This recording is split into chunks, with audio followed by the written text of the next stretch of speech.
여러분 안녕하세요. 지난 한 주도 잘 보냈나요? 자, 그럼 우리 이제 지금부터 한국어 중급 제9강을 시작해 보도록 할게요. 집중해서 잘 들어주었으면 좋겠어요. 오늘 수업의 제목은 도서관에서 휴대전화를 꺼야 돼요입니다. 오늘도 공부할 준비 다 되었나요? 자, 그럼 오늘도 힘차게 공부 시작해 봅시다. 시작! 자, 우리 여기 순서를 한번 보도록 할게요. 자, 첫 번째 순서는 대화, 도서관에서 지켜야 할 예절에 대해서 이야기해 보는 시간을 가질 겁니다. 두 번째 순서는 어휘, 전화, 휴대전화 관련된 단어를 배워보는 시간을 가질 거예요. 세 번째 순서는 문법과 표현, 지난 7강과 8강에서 배운 문법을 복습해 보는 시간을 가질 겁니다. 네 번째 순서는 듣기, 공공예절에 대한 대화를 듣고 문제를 풀어보는 시간을 가질 거예요. 다섯 번째 순서는 읽기, 공공장소에서 지켜야 할 규칙을 읽어보고 문제를 풀어보는 시간을 가질 겁니다. 여섯 번째 시간은 쓰기입니다. 길을 찾는 방법을 써볼 거예요. 자, 이렇게 6가지 순서가 끝나고 우리 수업을 마치도록 할게요. 자, 그럼 우리 시작해 봅시다. 자, 첫 번째 순서 대화 순서예요. 여러분, 이 그림에 보이는 장소는 어딘 것 같나요? 네, 바로 도서관이에요. 도서관은 나 혼자 사용하는 곳인가요? 아니에요. 여러 사람이 함께 사용하는 곳입니다. 그렇다면 도서관에서는 무엇을 조심해야 할까요? 도서관에서는 조용히 해야 되고 쓰레기를 아무데나 버리면 안 되고 전화를 받으면 안 돼요. 이러한 도서관에서 지켜야 할 예절을 우리 친구들은 잘 알고 있나요? 그렇다면 우리 수업 시간에 선생님과 학생들의 도서관에서 지켜야 할 예절에 대한 대화를 읽어보도록 할게요. 여러분은 도서관에 자주 가요? 네, 동화책을 빌리러 자주 가요. 도서관에서 지켜야 할 전화 예절에는 어떤 것이 있을까요? 휴대전화를 꺼야 돼요. 휴대전화를 진동으로 해요. 도서관에서 전화하면 안 돼요. 밖에 나가서 받아야 돼요. 여러분은 도서관에서 전화 예절을 잘 지키지요? 네, 언제나 전화를 진동으로 하고 조심해요. 자, 우리 글을 읽어보았어요. 이렇게 우리 몇 가지의 도서관에서 지켜야 할 전화 예절에 대해서 보았어요. 친구들도 도서관에 가면 휴대전화를 꺼놓거나 진동으로 해놓는다거나 전화가 오면 밖에 나가서 받는 것을 기억하고 실천했으면 좋겠어요. 도서관뿐만 아니라 공공장소에서는 이러한 전화 예절을 지켜야 한다는 것을 기억해 주었으면 좋겠습니다. 자, 우리 그럼 이제 다음 순서로 넘어가 보도록 할게요. 자, 이제 두 번째 순서, 어휘 순서예요. 이번 어휘 시간에는 전화, 휴대전화에 관한 동사, 단어들을 보도록 할 겁니다. 자, 첫 번째 단어는 전화. 친구들 전화는 다들 잘 알죠?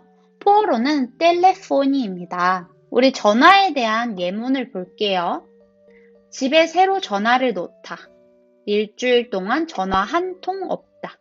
시골에서 다급한 전화가 걸려왔다. 조금 전에 선생님한테 전화 왔었어요. 누나는 1시간째 전화를 붙잡고 있다. 이렇게 우리 예문을 읽어보았어요. 다음 단어는 무엇인지 한번 볼게요. 두 번째 단어, 전화를 걸다 혹은 전화하다. 두 가지 다 텔레포날이라는 뜻을 갖고 있어요. 내가 직접 다른 사람에게 전화를 할 때 이 단어를 씁니다. 예문을 보면서 더 쉽게 이해해 볼게요. 회사에 전화를 걸다. 수시로 전화를 걸다. 내일 너에게 전화해도 괜찮겠니? 지금 바로 이 번호로 전화하세요. 서울에 도착하는 대로 집에 전화할게요. 이렇게 우리 두 번째 단어의 예문도 읽어보았어요. 다음 단어는 무엇인지 한번 볼게요. 자, 세 번째 단어는 전화가 오다입니다. 전화가 오다는 상대방에게서 나에게 전화가 오는 것을 뜻해요. 포어로는 o telefon이 toca 아니면 receber ligação이라고 할 수 있습니다. 이제 예문을 보도록 할게요. 조금 전에 너에게 전화가 왔더라. 어머니에게서 학교로 전화가 왔다. 한참 뒤에 전화가 왔다. 잠이 막 들려던 차에 전화가 왔다. 소식이 몰라 답답하던 차에 전화가 왔다. 자, 이렇게 우리 세 번째 단어의 예문을 읽었습니다.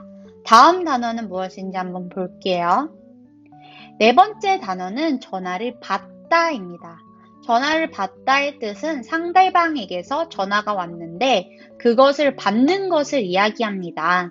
포어로는 atendero telefon이라고 합니다. 이제 예문을 볼게요. 지금은 부재 중이라 전화를 받을 수 없습니다. 그 집 남자들은 전화를 받는 목소리가 똑같다. 잠시 전화를 받는 사이에 찌개 국물이 다 넘었다. 운전할 때 전화를 받으면 안 돼요. 감기가 들었는지 그는 잔뜩 쉰 목소리로 전화를 받았다. 자, 이렇게 우리 네 번째 단어의 예문도 읽었습니다. 우리 다음 단어는 무엇인지 한번 볼까요? 다섯 번째 단어는 전화를 끊다입니다. 전화를 끊다의 뜻은 전화를 하고 있다가 이야기가 끝이 나서 전화를 끝내는 것을 이야기해요. 포어로는 desligar o telefone이라고 합니다. 예문을 볼게요. 상대방이 일방적으로 전화를 끊었다. 그는 전화를 끊고 한동안 잠잠했다. 어머니는 전화를 끊고서 말도 없이 급히 나갔다. 아버지는 딱히 언제 오시겠다고 말하지 않으시고 전화를 끊으셨다. 전화를 끊고 그는 일이 생겼다며 자리를 박차고 나갔다. 자, 이렇게 우리 다섯 번째 단어 전화를 끊다의 예문도 읽었어요. 다음 단어는 무엇인지 한번 보겠습니다. 여섯 번째 단어는 휴대전화입니다. 포어로는 셀룰라이라고 해요.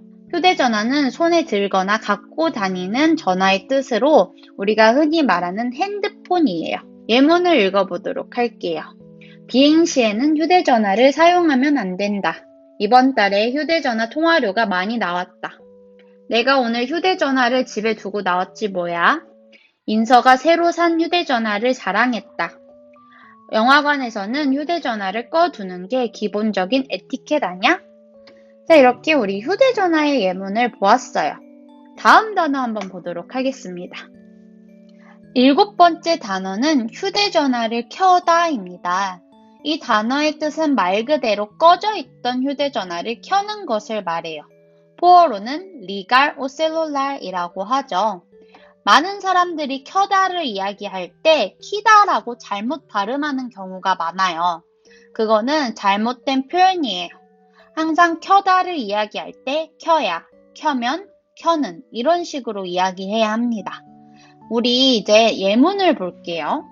비행 시에는 휴대전화를 켜면 안 된다. 시험이 끝나고 꺼놓았던 휴대전화를 켰어요. 새로운 식당을 찾기 위해 휴대전화를 켰어요. 그는 새로 다운로드한 어플을 보여주기 위해 휴대전화를 켰다. 도서관에 나온 뒤 휴대전화를 켰다. 자, 이렇게 또 휴대전화를 켜다의 예문을 보았고 다음 단어로 보도록 할게요. 여덟 번째 단어는 휴대전화를 켜다의 반대말 휴대전화를 끄다입니다. 이 단어의 뜻은 켜져 있는 휴대전화를 끄는 것을 말해요. 포어로는 desligar o celular이라고 하죠. 우리 이제 예문을 보도록 하겠습니다. 음악회에 가서는 휴대전화를 끄는 것이 예의이다. 휴대전화를 끄는 것을 잊어버렸다. 영화 시작되기 전에 휴대전화를 껐다. 극장에 들어가시기 전에 휴대전화를 비롯한 전자기기를 꺼주시기 바랍니다. 회의 중에는 휴대전화를 꺼주세요. 자, 이제 이렇게 휴대전화를 끄다의 뜻과 예문을 보았고요. 다음 단어를 보도록 할게요. 아홉 번째 단어는 벨소리가 나다 혹은 벨소리가 울리다입니다. 이 단어의 뜻은 휴대전화에 전화가 왔을 때 울리는 벨소리가 띠리링 하면서 소리를 내다 라는 뜻을 갖고 있어요. 포어로는 송지싱잉요를 똑깔이라고 하죠. 우리 이제 예문을 보도록 할게요. 전화기에서 벨소리가 났다. 밤늦게 벨소리가 따르릉 울렸다. 새벽에 갑자기 벨소리가 울려 가슴이 털썩했다. 내가 텔레비전을 보고 있는데 전화 벨소리가 울렸다. 전화 벨소리가 3번쯤 울렸을 때 광수가 전화를 받았다. 이렇게 우리 벨소리가 나다의 예문까지 보았습니다. 우리 이제 다음 단어 볼게요. 10번째 단어는 진동으로 하다입니다. 진동으로 하다는 핸드폰에 전화나 다른 문자가 왔을 때 소리 나는 거를 막고 진동으로 울리게 한다라는 뜻이에요. 포어로는 colocar no modo silencioso라고 할 수 있겠습니다. 우리 이제 예문을 볼게요. 수업 시작해서 휴대전화를 진동으로 했다. 진동으로 해놓아서 전화를 못 받았어요. 그는 항상 휴대전화를 진동으로 해놓는다. 영화가 이제 시작하니 휴대전화를 진동으로 해주세요. 휴대전화를 진동으로 하는 걸 까먹었는데 면접 중에 소리가 울렸어. 자, 우리 이렇게 진동으로 하다의 뜻도 보았고요. 다음 단어가 무엇인지 한번 보도록 하겠습니다. 11번째 단어는 문자를 보내다입니다. 말 그대로 문자를 다른 사람에게 보내는 것을 이야기해요. 포어로는 mandar mensagem de texto 아니면 enviar mensagem de texto 라고 합니다. 우리 이제 예문을 볼게요. 전화 대신 문자를 보낸다. 저는 어플을 통해 문자를 보냈어요. 그녀에게 격려의 문자를 보내며 위로했다. 할머니는 문자 보내는 법을 모르신다. 수업 시간에 친구에게 문자를 보내다가 선생님한테 딱 걸렸다. 문자를 보내다의 단어를 이런 식으로 쓸 수 있습니다. 자, 우리 이제 다음 단어 한번 보도록 할게요. 이제 마지막 단어입니다. 마지막 단어는 문자를 받다입니다. 이것은 전 단어 문자를 보내다의 반대말로 상대방이 보낸 문자를 내가 받는다 라는 뜻을 갖고 있어요.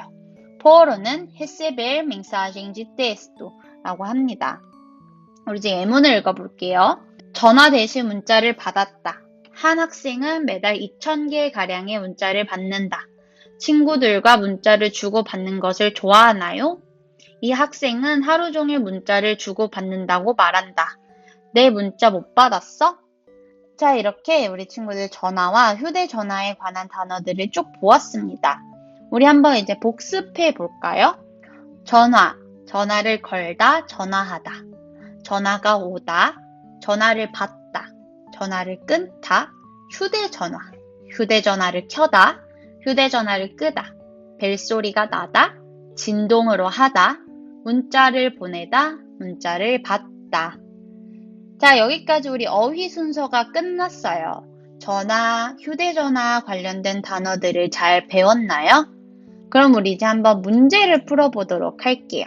그림을 보고 알맞은 것을 골라보세요. 여기 보기에 단어들이 쭉 있는데 그림을 보고 알맞은 단어를 골라서 이렇게 빈 칸에 쓰는 것을 해보도록 하겠습니다.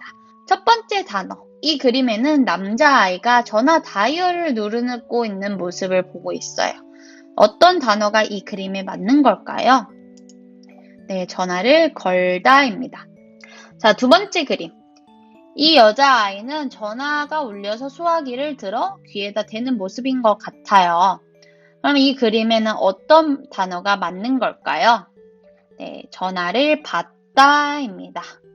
다음 세 번째 그림. 여기는 벨소리가 안 나게 어떤 버튼을 누르는 것 같아요. 무엇일까요? 네, 진동으로 하다입니다. 이제 네 번째 그림은 전화 벨소리가 울리네요. 전화 벨소리는 왜 울리는 걸까요? 보기에서 알맞은 단어는 무엇일까요? 전화가 오다입니다. 자, 다섯 번째 단어는 전화가 끝나고 수화기를 내려놓는 모습이네요. 여기선 무엇을 뜻하는 걸까요? 전화를 끊다입니다. 그리고 마지막 여섯 번째. 여기는 휴대전화의 전원 버튼을 누르고 있네요. 무엇을 뜻하는 걸까요? 휴대전화를 끄다를 뜻합니다. 우리 이렇게 어휘 순서는 마치고 다음 순서로 넘어가 보도록 할게요. 자, 이번 순서는 문법과 표현 복습 순서입니다. 오늘은 7강, 8강에서 배운 문법을 복습해 볼 거예요. 자, 이 두 문법은 우리가 7강 도착하자마자 할머니께 선물부터 드릴 거예요 에서 배운 문법이에요. 우리 잠시 한번 짚고 넘어가 볼까요? 첫 번째는 밖에, 반드시 안, 못, 없다와 같이 뒤에 부정을 나타내는 말과 함께 사용한다고 우리 지난 7강 때 선생님이 설명을 해 주었어요. 그리고 밖에는 명사 뒤에만 쓰입니다. 동사나 형용사 뒤에는 쓰이지 않아요. 자, 그리고 또 다른 문법은 뭐뭐자마자를 배웠어요. 시간 간격 없이 연속적으로 다른 일이 일어날 때 사용하는 문법이라고 우리 7강 때 배웠습니다. 그리고 뭐뭐자마자는 동사 뒤에만 쓰이고 형용사 뒤에는 쓰이지 않습니다. 어떤가요? 기억이 났나요? 우리 그럼 대화글을 한번 보고 연습해 보도록 할게요. 자, 첫 번째 대화, 문법 밖에를 쓴 대화예요.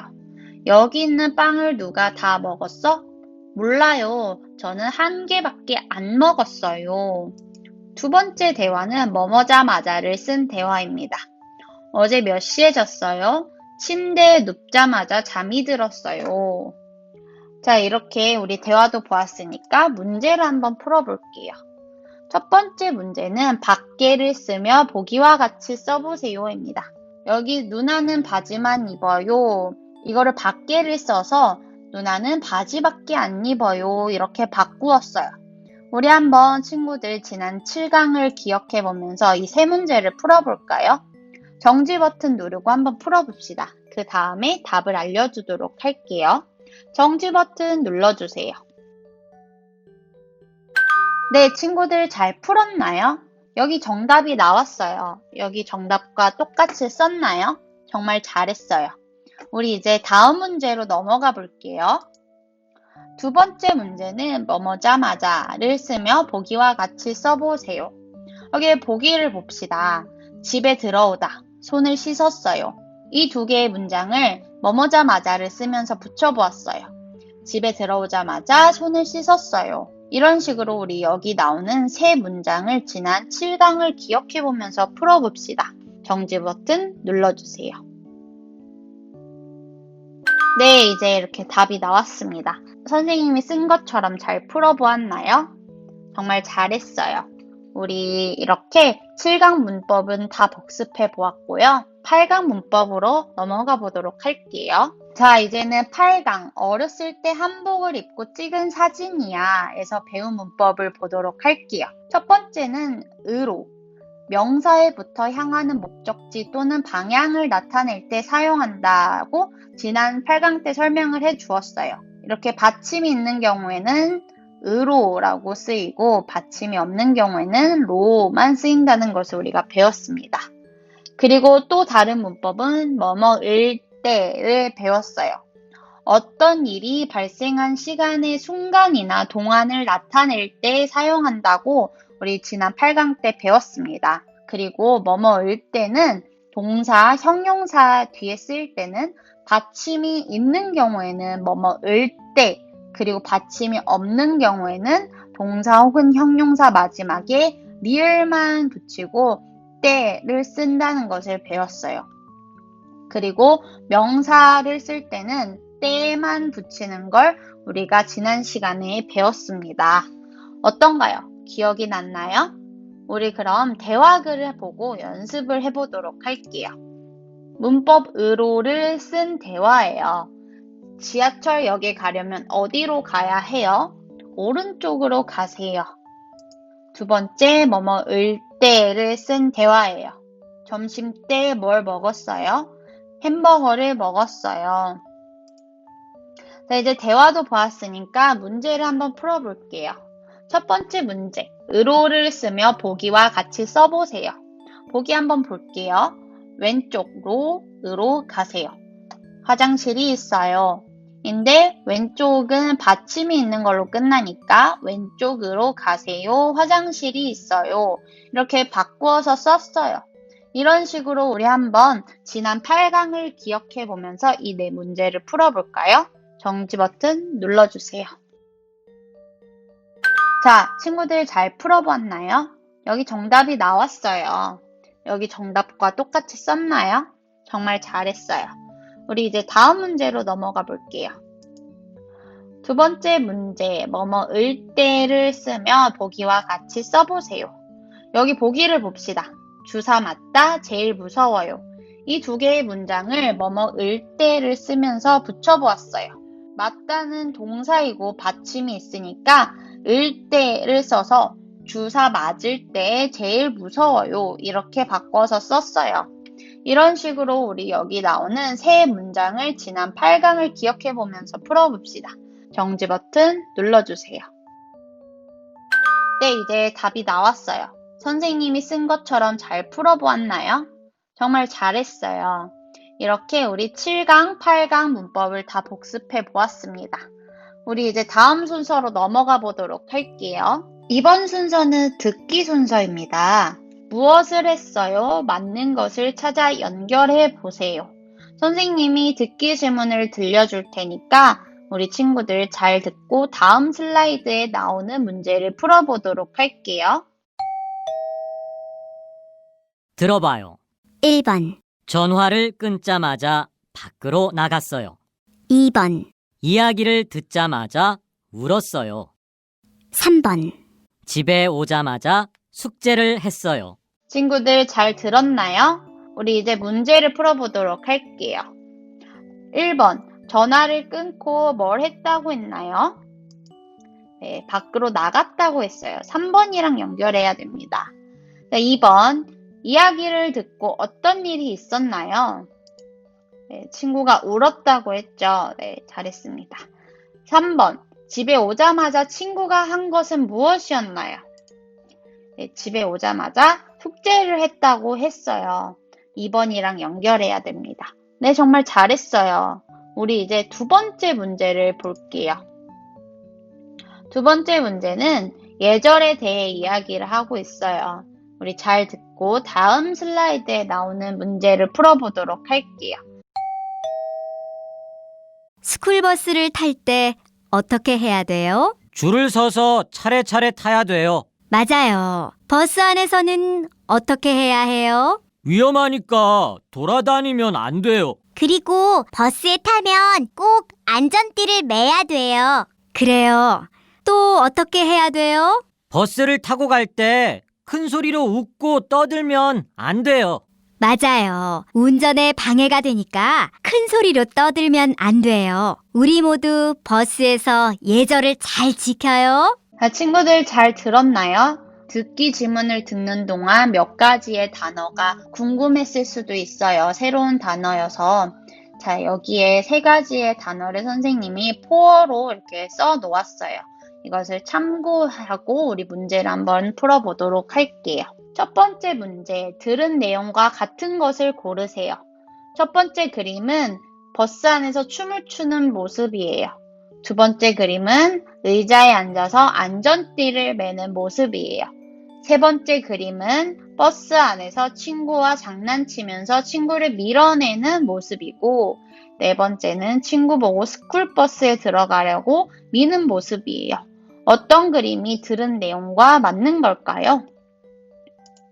네, 정답은 2번입니다. 두 번째 문제, 왜 버스에서 큰 소리로 떠들면 안 될까요? 네, 운전에 방해가 되니까 큰 소리로 떠들면 안 된다고 이야기하는 걸 우리가 들었어요. 이렇게 우리 듣기 문제도 다 풀어보았고요. 우리 이제 다음 순서로 넘어가 보도록 할게요. 이번 순서는 읽기 순서예요. 우리 글을 잘 읽고 다음 슬라이드에 나오는 질문에 대답해 봅시다. 뭐뭐에서 지켜야 할 규칙. 전시품을 만지면 안 됩니다. 전시품을 감상할 때 큰 소리로 떠들면 안 됩니다. 사진을 찍을 때는 플래시를 사용하면 안 됩니다. 음식물은 전시실 안으로 가지고 들어갈 수 없습니다. 전시실 안에는 애완동물을 데리고 들어갈 수 없습니다. 휴대전화는 진동으로 하고 통화는 전시실 밖으로 나가서 하십시오. 쓰레기는 전시실 밖에 있는 휴지통에 버리십시오. 에스컬레이터에서 뛰지 마십시오. 자, 여기 몇 가지 우리 친구들이 처음 보는 단어들이 있었을 텐데 여기 옆에 선생님이 보라색 카드에다가 포어로 된 뜻을 써 놓았어요. 참고하고 읽어주었으면 좋겠습니다. 자, 이젠 문제를 한번 봅시다. 첫 번째 문제. 제목, 뭐뭐에서 지켜야 할 규칙에서 A에 들어갈 장소는 어디일까요? 1번 영화관, 2번 박물관, 3번 은행, 4번 도서관. 정답은 2번 박물관이에요. 자, 두 번째 문제. 위 장소에서 지켜야 할 규칙을 고르세요. 1번 박물관에서 아이스크림을 먹는다. 2번 박물관에서 플래시를 켜고 사진을 찍는다. 3번 쓰레기는 휴지통에다 버린다. 4번 박물관에 애완동물을 데리고 들어간다. 정답은 3번입니다. 나머지 세 가지는 규칙에 어긋난 행동이에요. 자, 세 번째 문제. 여러분은 이곳에서 어떻게 행동해요? 이거는 우리 친구들이 자유롭게 한번 답을 적어보세요. 선생님은 이렇게 썼어요. 조용히 다니면서 전시품을 구경해요. 이렇게 읽기 순서도 끝이 났고 다음 순서로 넘어가 보도록 할게요. 네, 이제 마지막 순서, 쓰기 순서입니다. 약도를 보고 장소를 찾아가는 방법을 써봅시다. 자, 여기 약도가 이렇게 나와 있어요. 우리 몇 가지의 질문이 이제 나올 텐데 보기와 같이 쓰면 됩니다. 여기 보기를 볼게요. 이 근처에 영화관이 있어요. 기준은 일단 여기 두 사람이 있는 곳이 됩니다. 네, 앞으로 쭉 가면 영화관이 있어요. 이런 식으로 우리 배운 문법, 의로를 사용하면서 이 두 사람에게 어떤 장소를 찾아가는 방법을 써보도록 할게요. 자, 첫 번째 질문.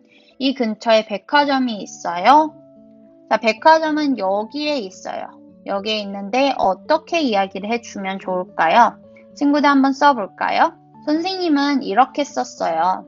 네, 있어요. 가다가 갈림길에서 왼쪽으로 가서 조금 걷다 보면 오른편에 백화점이 있어요. 선생님은 좀 자세하게 썼는데 왼쪽으로 가세요. 이렇게 썼어도 정말 잘했습니다. 두 번째 질문. 여기 서점까지 어떻게 가야 해요? 자, 서점은 여기에 있습니다. 어떻게 이야기를 해주면 좋을까요? 친구들 한번 써보세요. 선생님은 이렇게 썼어요. 가다가 갈림길이 나오면 왼쪽으로 가세요. 지하철역을 지나 왼편에 있어요. 여기도 마찬가지로 왼쪽으로 가세요 라고 이야기를 해도 잘한 겁니다. 자, 이제 마지막 문제. 버스 정류장을 찾고 있는데 어떻게 가야 해요? 자, 버스 정류장은 여기에 있어요. 어떻게 가야 할까요? 우리 친구들 한번 써볼까요? 선생님은 이렇게 썼어요. 가다가 갈림길이 나오면 오른쪽으로 가세요. 슈퍼마켓 맞은편에 버스 정류장이 있어요. 친구들, 여기서 맞은편은 서로 마주 바라보이는 편을 말해요. 그러니까 바로 앞에 있다라고 이야기하는 것과 같습니다. 자, 친구들은 어떻게 선생님과 비슷하게 다 썼나요? 이번 문제도 오른쪽으로 라는 말을 잘 쓰면 돼요. 선생님처럼 이렇게 자세히 길게 안 써도 됩니다. 자, 친구들 이렇게 우리 한국어 중급 제9강은 끝이 났어요. 오늘 수업도 재미있었나요? 오늘도 우리 친구들 즐거운 시간이 되었길 바라고 항상 건강 조심하고 오늘 하루 행복한 하루 보내요. 우리는 다음 시간에 만나도록 할게요. 안녕!